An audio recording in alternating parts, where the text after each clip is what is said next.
Welcome to another deep dive. We love to go deep, and today we're going to explore the world of realistic energy transition, a very important topic with a lot of different viewpoints and opinions out there. And with so much, information and sometimes misinformation flying around, it's more crucial than ever to really separate fact from fiction. Exactly, and for that we have an amazing expert joining us today to help us do just that. Yes, we have Nicola Armaroli. He is a director of research at CNR in Bologna, and he's also a member of the Italian Academy of Sciences. Wow, very impressive credentials. And he's also written a book on this topic and recently gave an interview to the YouTube channel Via Electrico. Yeah, Armaroli is really known for his data-driven approach, and he's not afraid to challenge some of the hype surrounding certain energy solutions. It's all about practicality, right? Right. Not just what sounds good in theory, but what can actually work in the real world. Exactly, and that's what we're going to be focusing on in this deep dive. So let's dive right in, shall we? Sounds good. Let's start with something that caught my attention. The idea of using fire bricks for energy storage. Have you heard of Oh that? yeah, the fire bricks. Yeah, it sounds a bit like something out of, a medieval castle or something. Right. It does sound a bit too simple to be true. But this is a real proposal from Stanford's Mark Jacobson, and it's part of his vision for a 100% renewable energy future. Yeah, the basic idea is to use these super durable bricks to store heat that's generated from excess renewable energy. So like when the sun is shining really brightly and we have more solar power than we need, we can use that extra energy to heat up these bricks. This is like a giant thermal battery. Right. Exactly. Like a giant thermal battery for industries that need a lot of heat, like steel plants, for example. And on paper, it seems like it could work. But Armaroli raises some serious concerns in his book. Yeah, he points out that the sheer scale of this would be mind-boggling. Like, he calculated that storing enough heat to power the Taranto steel plant in Italy for just 1 month, that would require a mountain of bricks larger than the plant itself. Whoa, that's a crazy image. A mountain of bricks bigger than a steel plant. That's just for 1 month. Right. And where do you even put that many bricks? How do you transport them? How do you manage them?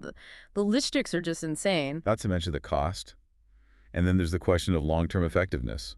Like, how well does heat actually stay stored in these bricks over time? Yeah, those are all valid questions. And Yeah. it really highlights the importance of thinking about the practical implications of these solutions. It's a good reminder to always look beyond the initial excitement and consider the real-world challenges. Absolutely. So moving on from fire bricks, let's talk about another potential solution that's been getting some buzz: synthetic methane. I know methane often gets a bad rap as a greenhouse gas, but is synthetic methane different? Yeah, it is. The idea here is to produce methane without relying on fossil fuels. So instead of extracting it from the ground, we create it in a lab using a process called the Sabatier process. And how does that work? It basically combines captured CO2, the stuff we're trying to reduce in the atmosphere, with hydrogen, and it converts those into methane. So we're taking a problem CO2 and turning it into a potential solution. That's the hope. But as Armaroli points out in his conversation with researcher Luca Pardi, this technology is still very much in its early stages.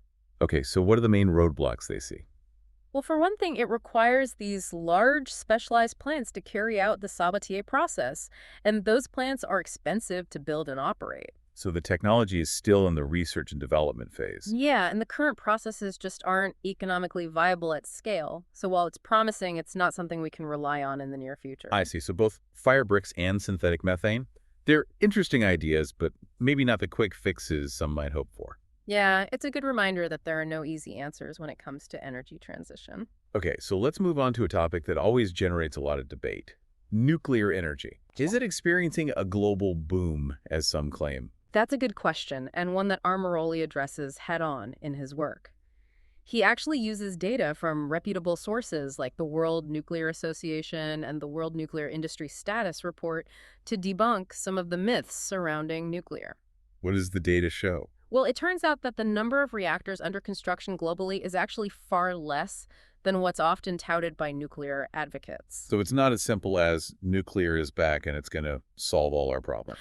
Not quite. And to add to that, a significant portion of the reactors that are under construction rely on Russian technology. Which obviously introduces its own set of challenges given the current geopolitical climate. Right, and even in China, which is investing heavily in nuclear, the growth of renewables is still significantly outpacing the growth of nuclear. That's a fascinating point. It seems like even countries that are heavily invested in nuclear are recognizing the potential of renewables. Absolutely. And it's a reminder that the energy landscape is constantly evolving. We need to be careful about making sweeping generalizations. Okay, so fire bricks, synthetic methane, even nuclear energy. They all have their complexities and limitations. Yeah. But we can't forget the urgency of the situation. Great. 2025 has just begun, and we're already seeing the impacts of climate change becoming more severe. The news just broke that we've already exceeded the 1.5 degrees Celsius warming threshold set by the Paris Agreement. So does that mean it's game over? Should we just give up? Absolutely not. Armaroli is very clear about that. Every degree of warming matters, every fraction of a degree. We can't afford to be complacent. He often references the book 6 Degrees, which details the escalating consequences of each degree of temperature rise. Right. And those consequences are serious. We're talking about more extreme weather events, rising sea levels, disruptions to ecosystems, and so on. It's a powerful reminder that we need to act now and we need to act decisively. While natural factors do play a role in climate change, the human impact is undeniable. Exactly. And that means that we have a responsibility to address this challenge. So we've explored these potential solutions, but we also need to be wary of falling for false promises. What are some of the things that Armaroli warns us about? He highlights a few technologies that often generate a lot of hype, but might not be as readily available as they seem. Maybe we should take a closer look at those after a quick break. We're talking about those technologies that sound, really promising, but might not be the quick fixes they're sometimes made out to be. Right, like they might not be ready for prime time just yet. Exactly. And Armaroli specifically cautions us about, putting too much faith in things like carbon capture and storage, CCS fourth generation nuclear power, and those industrial scale Sabatier processes we talked about earlier. Okay, so let's unpack those one by one. Starting with CCS, carbon capture and storage. Remind me again how that works. Sure. So the basic idea is to capture CO2 emissions from power plants or industrial facilities and then store them underground. So we're basically trapping the CO2 before it gets released into the atmosphere. Right. Exactly. And then, you pump it deep underground into depleted oil and gas reservoirs or saline aquifers. Okay, that sounds pretty straightforward. What's the problem then? Well, the problem is that it's incredibly expensive and energy intensive.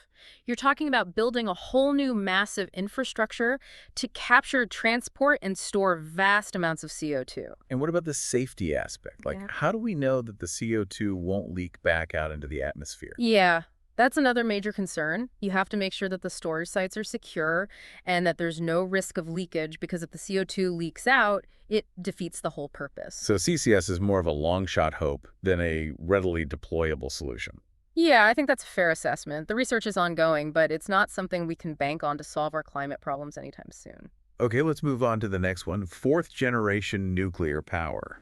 What's the deal with that? So fourth generation reactors, they're being designed to be, safer, more efficient, and even capable of using nuclear waste as fuel. Wow, that sounds pretty amazing. Yeah. What's the catch? The catch is that they're still mostly on the drawing board. The technology is still largely theoretical or in very early stages of development. So we're talking decades away from seeing any large-scale deployment. Yeah, most likely. And even if they do eventually pan out, we still have to deal with the issue of nuclear waste disposal, which is a problem for all types of nuclear power. Right, of course. So that brings us to industrial-scale Sabatier processes, which is about converting CO2 and hydrogen into synthetic methane, as we discussed earlier. Yeah, and while that is promising, it's not a quick fix. Why not? I thought synthetic methane could be a useful fuel source. It could be, but scaling it up to industrial levels is a whole other ballgame. It's extremely complex and expensive. You would need massive plants, and the process itself requires a lot of energy, which ideally should come from renewable sources to make it truly sustainable. So it's kind of a chicken and egg situation. We need tons of clean energy to create this synthetic methane, which is supposed to help us transition away from fossil fuels. Exactly. And that's the dilemma with a lot of these technologies. They sound great in theory, but the practical realities are much more complicated. It seems like the main takeaway here is that we can't just sit back and wait for these technological breakthroughs to magically solve climate change. Yeah, Armaroli is very clear about that. He emphasizes the need for urgent action and not getting caught up in what he calls techno-optimism. So what does a realistic path forward look like, according to Armaroli? What does he suggest we focus on?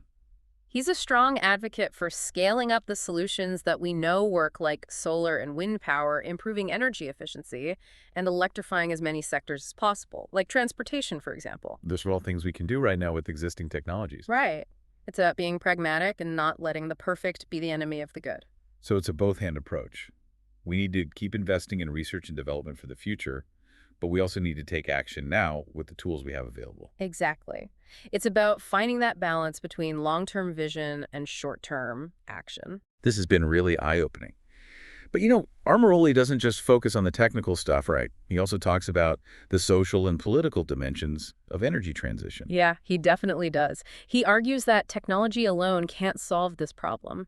We need a fundamental shift in mindset in the way we consume and produce energy. So it's not just about swapping out fossil fuels for renewables.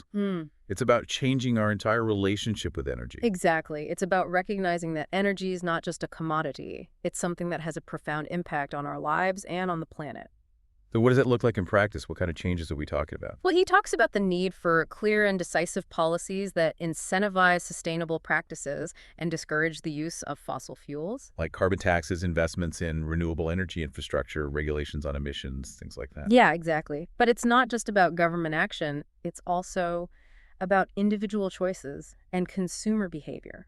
So we all have a role to play. Absolutely. We can influence the market through the products we buy, the companies we support, and the lifestyles we choose. It's about making conscious decisions and voting with our wallets. And Armaroli is a big believer in the power of informed citizens demanding change.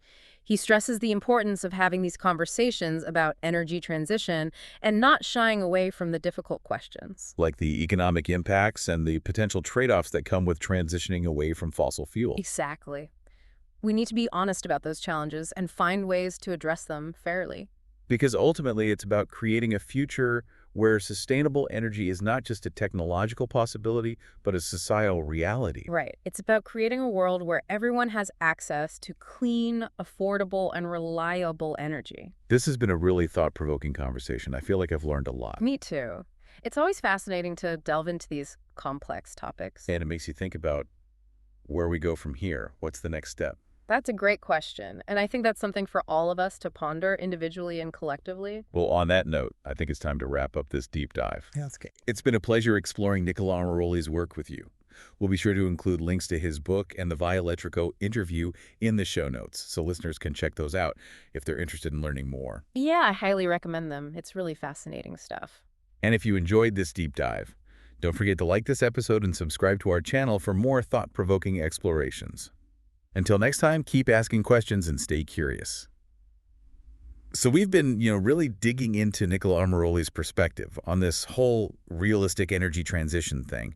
And it's clear that it's not just about the technology, right? No, not at all. It's about so much more than that. It's about, Yeah. Understanding the social and political landscape, the economics, the human behavior aspect. It's about recognizing that energy transition is ultimately a human challenge, Right. right? Like we need to change not just our energy systems, but also our mindsets. Exactly. We have to shift the way we think about energy, how we consume it, how we produce it.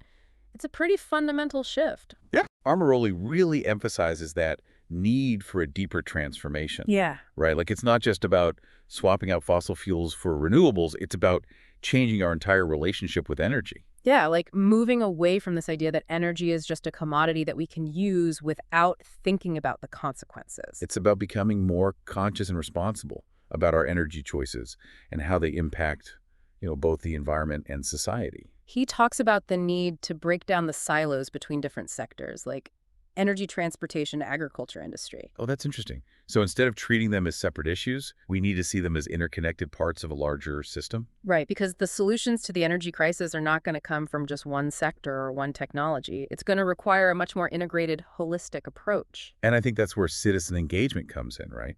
Armaroli is a big believer in the power of informed citizens to really push for change. Yeah, he sees that as absolutely crucial.